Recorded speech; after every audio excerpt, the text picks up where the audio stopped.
Dhoma ekonomike e Gruas ka zhvilluar në Korçë një aktivitet me pjesëmarrjen e 20 kompanive të vogla dhe të mesme nga i gjithë vendi, përfaqësueset e së cilave janë njohur me ligjin për mbrojtjen nga diskriminimi. Në këtë takim ka marrë pjesë komisioneri për mbrojtjen nga diskriminimi, Robert Gajda, i cili prezantoi edhe disa ndryshime të këtij ligji që kanë ndodhur së fundmi. Takimi është mbështetur nga Fondi i Kombeve të Bashkuara për Popullsinë. Sot kemi fokus që të njoftojmë, të informojmë siç duhet sektorin privat,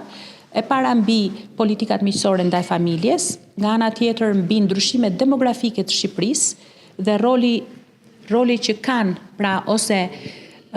ndihma që i japin adresimit të çështjeve demografike dhe politikat e mira nga sektori privat, por dhe ato shtetëror, për sa i takon balancës jetë-punë, mirëqenies së familjes, politika të përgjegjshme gjinore gjithashtu. Dhe nga ana tjetër po bëjmë një informim mbi ligjin për mbrojtjen nga diskriminimi dhe disa ndryshime që kanë ndodhur rishtazi në të,